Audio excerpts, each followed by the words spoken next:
एक बार ये वंशीवट के निकट श्री यमुना तट पर पीठ देकर बैठे हुए थे।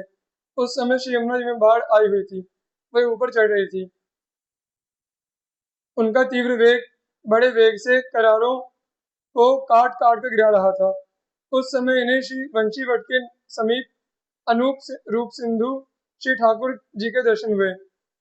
उन्होंने दौड़कर श्री ठाकुर जी को गोद में भर लिया। आज भी वे श्री ठाकुर जी श्री गोपीनाथ जी के रूप में जयपुर में विराजमान है। बड़भागी जन आज भी उनका दर्शन कर कृतार्थ होते हैं।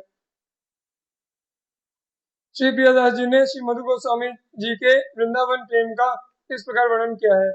श्री मधु गोसाई आए वृंदावन चाह बड़ी देखे, इन नैननीसो कैसोधो स्वरूप है, ढूंढत फिरत बन बन कुंज लता द्रुम मिटी भूख प्यास नहीं जाने, चाह धूप है, जमुना चढ़त काट करत करारे, जहाँ बंसीवट तट डीठ परोसो अनूप है, अंक भरी लिए दौर अजहू लो सिरमौर, चाहे भाग भाल साथ गोपीनाथ रूप है। श्री कृष्णदास ब्रह्मचारी जी। श्री कृष्णदास ब्रह्मचारी जी श्री सनातन गोस्वामी पाद जी के शिष्य थे। श्री सनातन गोस्वामी जी ने ठाकुर श्री मदन मोहन जी को नवनिर्मित मंदिर में पधराकर उनकी सेवा का भार इन्हीं को सौंप दिया और कहा कि भली प्रकार से श्री ठाकुर जी की सेवा करना। श्री कृष्णदास जी ब्रह्मचारी भी गुरु की आज्ञा शिरोधार्य कर बड़ी कुशलता पूर्वक श्री ठाकुर जी की सेवा करते। आगे चलकर यही अधिकारी श्री कृष्णदास ब्रह्मचारी के नाम से प्रसिद्ध हुए। आपने श्री नारायण भट्ट जी की भक्ति पर रीझकर उनको अपना शिष्य बनाया। आप जब श्री ठाकुर जी का परम सुंदर श्रृंगार करके स्वयं छवि का दर्शन करते तो शरीर की शुद्ध बुद्धि भूल जाती, आपकी बुद्धि भवसागर में डूब जाती। आप अत्यंत भाव से श्री ठाकुर जी को उत्तम राग भोग अर्पण करते। इनके सेवित ठाकुर श्री मदन मोहन जी वर्तमान में करौली राजस्थान में विराजमान है। श्री प्रियादास जी ने श्री कृष्णदास ब्रह्मचारी जी के भक्ति भाव का इस प्रकार वर्णन किया है। गुसाई श्री सनातन जू मदन मोहन रूप, माथे पधराए कही सेवा नीके कीजिए, जानो कृष्णदास ब्रह्मचारी अधिकारी भय, भट्ट श्री नारायण जू शिष्य किए रीझिए, करे के सिंगार चारू आप ही निहारी रहे, गए नहीं चेत भाव मांझ मति भीजिए, कहाँ लो बखान करो राग भोग रीति भांति, अब लो विराजमान देखी देखी जीजिए। श्री कृष्णदास पंडित श्री कृष्णदास जी महाराज बड़े ही संत सेवी महात्मा थे। आप ठाकुर श्री गोविंद चंद्र जी को अपना आराध्य और उपास मानते थे। साथ ही भगवत भक्तों में भी आपकी बड़ी प्रीति थी। श्री प्रियादास जी ने इनके इस भगवत सेवा अनुराग का अपने एक कवित्व में इस प्रकार वर्णन किया है। श्री गोविंद चंद रूप रस राशिदास, कृष्णदास पंडित ये दूसरे यो जान ले, सेवा अनुराग अंग अंग मति पाग रही मति जो पे तो पे यह मान ले, प्रीति हरिदास अंसो विविध प्रसाद लेत, ये लाए लेत देखी पद्धति प्रमाण ले, सहज की रीति में प्रतीत सो विनीत करे, ढरे वाही और मन अनुभव आन ले। आप श्री ठाकुर जी को श्लोक सुनाने की सेवा करते थे। इसके लिए आप नित्य प्रति 100 नवीन श्लोकों की रचना करते और उन्हें प्रभु को सुनाते थे। एक दिन जब आप श्री ठाकुर जी को श्लोक सुना रहे थे, उसी समय कोई संत आपसे मिलने आ गए। आप संत सेवा को गरियसी मानकर भगवान को श्लोक सुनाना छोड़ उनसे मिलने चले गए।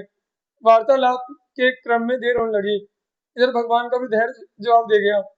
उन्होंने आपको सचेत करने के लिए भीतर से एक थाल बाहर फेंका। थाल की झंझनाहट से आपका वार्तालाप का क्रम टूटा और आप पुनः श्री ठाकुर जी को श्लोक सुनाने गए तो उलाहना देते हुए बोले, पंडित जी आप तो मेरी उपेक्षा करके दूसरों से मिलने चल देते हैं।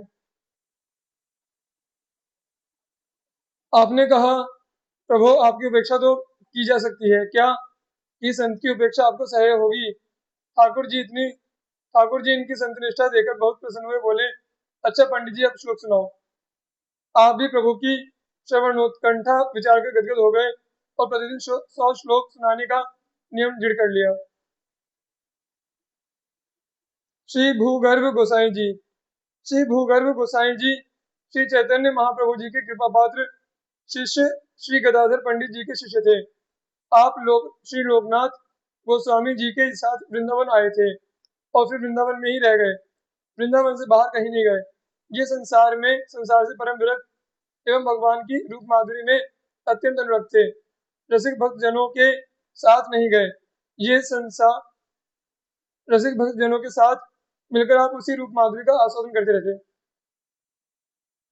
भगवान का मानसी चिंतन, मानसी अर्चन वंदन ही आपके जीवन का आधार था। भगवान की मानसी मूर्ति को निरंतर निहारा करते थे। आपके मन की वृत्ति सदा उसी युगल स्वरूप के चिंतन में लगी रहती थी। श्री प्रियादास जी ने श्री भूगर्भ गोसाई जी की युगल सरकार की इस भक्ति का इस प्रकार वर्णन किया है।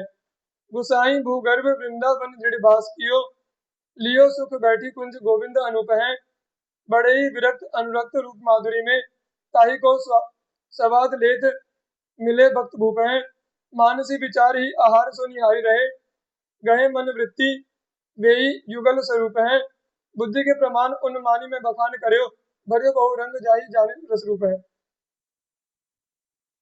श्री गोवर्धन जी महाराज की नित्य प्रति परिक्रमा करना आपका दैनिक चर्या का अंग था। एक दिन आप ट्रेन में बेसुध हुए परिक्रमा कर रहे थे कि एक शिला से आपको पैर टकरा गया। ठोकर जोर की लगी थी, अतः हा कृष्ण कहकर बैठ गए। पैर से रक्त की धारा बहने लगी। पीड़ा अधिक होने से चलना दुभर हो गया था। आपको अपने शारीरिक कष्ट से अधिक इस बात की मानसिक पीड़ा थी कि श्री गोवर्धन महाराज की परिक्रमा तो हो नहीं सकी, अब कुटी तक नहीं पहुंच सकूंगा तो वहां प्रतिष्ठित श्री ठाकुर जी की भी सेवा पूजा नहीं हो सकेगी। इसी प्रकार हा कृष्ण करते दिन कटा। शाम होने को आई। अब आपको और क्लेश होने लगा कि ठाकुर जी की सायं पूजा आरती कैसे होगी। भक्त वत्सल भगवान से अपने भक्त का कष्ट न देखा गया। वे एक बलिष्ठ शरीर वाले साधु के रूप में आपके पास आए और आपके मना करने बावजूद आपको कंधे पर बिठाकर कुटी तक छोड़ गए। जब आपने उन्हें धन्यवाद देना चाहा तो वे अंतर्धान हो चुके थे। अब आपको यह समझने में देर न लगी कि मेरे आराध्य श्री ठाकुर जी ही साधु के वेश में मुझे कंधे पर बैठाकर यहाँ तक लाए थे। अब तो आपके दुख का पारावार न रहा। आप यह सोच सोच कर रोने लगे कि मुझसे तो श्री ठाकुर जी की सेवा हो ना सकी, उल्टे मैंने ही उनसे सेवा करा ली।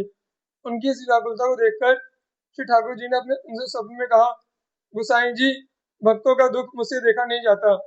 जब तक मैं उनका दुख दूर कर उन्हें सुखी नहीं कर देता, तब तक मेरे मन को विश्राम नहीं मिलता। अतः व्यर्थ संकुचित ना हो। भगवान की इस प्रकार की अमृतमयी वाणी सुनकर उनकी भक्त वत्सलता देखकर आप गदगद हो उठे। ऐसे भगवत कृपा पात्र थे श्री भूगर्भ गोसाई जी।